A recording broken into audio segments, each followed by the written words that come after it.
welcome back to Tech Showdown. My name is Kevin. This is my co-host Teddy, and today we're checking out the SteelSeries Rival 100. Now this is kind of like a, aimed to be a really good price to performance and value for money gaming mouse. So let's check it out and see if it delivers. Now looks wise, it's coming in with 3 different colors as of filming this video in New Zealand. So you see the one I'm holding here is the more sort of default looking white and black, but it also comes in a yellow and black. Now remember, these are an RGB gaming mouse, so I find it a little bit strange that they're going with different colors and still making it RGB. And there's also this sort of grey, black and purple edition. But yeah, if you're looking to be what one would be the most color neutral, to be the one I'm holding, and it's probably the one I'd recommend, as this is the most likely one that'll go with, you know, everything that you're using. Now moving on from that, as I said, it is RGB, so you get 16.8 million different colors. Design wise, it is quite small. It's probably the first thing you'll notice about it if you're trying out at a computer store or something like that. It is a bit on the smaller side of things, and I have quite large hands. However, I think it still looks pretty good. For a cheap mouse, it doesn't at first look gimmicky or look really cheap or anything like that. It actually does look quite decent. So I say it does a pretty good job for the price point that it's coming in at. Now comfort-wise, so with my larger hands, I felt that they were kind of like a little bit too big for this gaming mouse. However, I had my girlfriend try this gaming mouse out as well, and I got her opinion. So kind of, you know, 2 opinions, one with a person with large hands and also a person with small hands. So for me, I would say comfort wise, it was only kind of okay. My fingers would end up resting sort of in a sort of weird position on them. It's kind of hard to just explain. So I didn't think it was that good. However, I liked that it was really nice and light, coming in at only 90 grams. It also has a symmetrical design, which is kind of cool, but it has the forward and back buttons on the left hand side, so unless you want to use them with your pinky finger if you're left-handed, yeah, it's a bit funny. And also the side grips are pretty average if you're a person that likes to lift the mouse off a lot. They're not really that grippy, and yeah, they're just... However, my girlfriend on the other hand, with her smaller hands, said that she thought it felt very comfortable, thought it was very good, and she quite liked it in terms of comfort. So yeah, kind of mixed bag. Depends. If you've got more sort of like medium average size hands, then you know it's going to be more up to you. However, if you've got small hands, then yeah, it's a really good mouse in terms of comfort.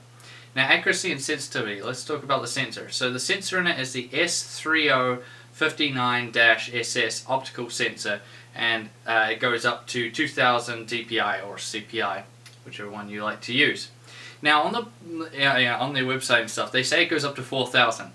However, this isn't totally correct in the sense that the sensor will go up to 2,000 and then it, you know, has another setting for 4,000. But basically all it's doing is just doubling the counts from 2000 dpi. So it's not a true 4,000 dpi. I'm trying to make it basic so I don't lose you guys.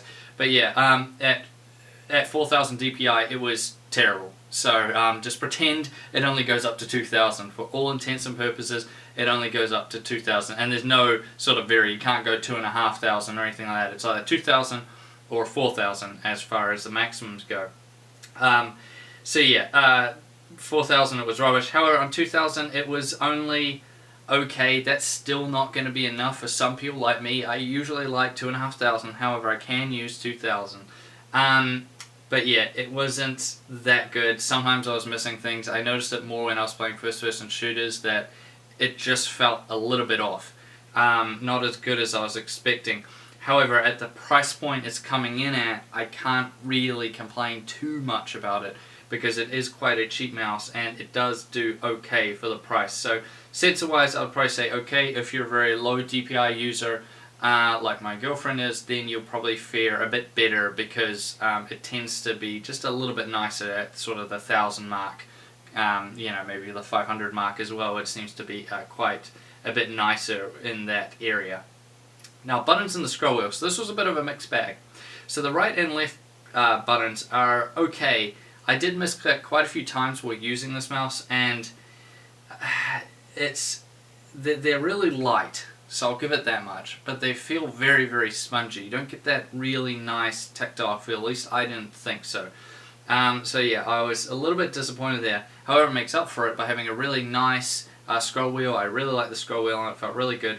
Back from the scroll wheel you have the DPI button, which is kind of a little bit pointless considering you can only jump between 2 settings, and by default it's just 1000 and 2000, so I don't know, but it's there if you're one of these people that, you know, likes to jump between it quite quickly. The forward and back buttons are also quite nice. They're up, they're out of the way, in a good position. They feel nice to use, so that's really good as well. Just a little bit of a letdown there with the right and left mouse click. Again, price considered, it does okay, but still I would have personally liked a little bit more. Now let's talk about the additional features. So within SteelSeries Engine 3, there's not really that much to adjust on this guy. The software itself, I really like SteelSeries software. It's quite good to use. It's got a real nice finish, nice UI. But yeah, this is pretty limited in terms of what you can adjust on it. But you can if you really want to. I had the polling rate set at 1000 if you're curious the whole time. But yeah, and as far as lighting modes go, you only get 3, although you get all the colors to go through, so that's okay. You get a steady, which is just, you know, just stays that color. There's breathe mode, which is also pretty self-explanatory, and color shift, which is basically color cycling, where it'll go through all the different colors like I have it on right now. Which brings me to the conclusion of the SteelSeries Rival 100. What do I make of it? So the price in New Zealand, as of filming this video at playtech.co.nz, is 69 New Zealand dollars. So that's quite cheap for a gaming mouse, and for that I think it has pretty good looks. The fact that it's RGB is a big plus coming in at that price point, so I think that's quite good. It's going to be good in terms of comfort for people with a kind of average size hand, you know, medium size hand, and definitely people with small hands are really going to like it, and also the fact that it's, you know, nice and light at the 90 gram mark. But people with larger hands like me, you know, you're probably going to need to try it out at a computer store first for sure and see, because you'll probably notice straight away that your hand tends to kind of like envelop it quite a bit, which I wasn't a big fan of. The sensor is only okay to me. That's about the best way I can put it. At the price point, yeah, it's going to get you by just fine. However, I still would have liked a bit more, and when you compare it to things like the G303 or 302 from Logitech, it shows you can really have more at these low price points, because I think the sensors in them are much better than the one that's in this guy, that's for sure. And you know, buttons wise, it's a mixed bag. So right and left click, I wish it was a bit better, but the rest of the buttons are just fine, so yeah, it makes up for it there. Which means overall I think it's decent. I'll put it that way. It's decent. This is definitely going to get you by. If you really like the looks, it'll be quite nice in that sense. But compared to Logitech's offering, it's quite difficult to really recommend it over it, because when I think of something like the 302 or 303, the buttons, the right and left click, are just so much better than on this guy. And also the sensor, I think, is a bit better on the Logitech, so kind of hard to recommend this guy over the Logitech's, but depending looks wise, I think this one probably looks a bit better, and it's probably the Logitech's kind of small too, so it's kind of hard. But I would definitely say for this one, you really want to try it out at a computer store if you can first, and see how it feels in your hand. If it feels nice to you and you're wanting a cheap gaming mouse, then hey, go for it.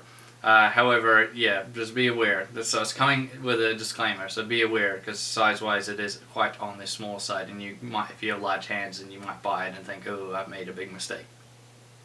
Now, I thank you all for watching this video. Please subscribe to Tech Showdown if you haven't already, and like this video. And as always, I'll see you guys next time.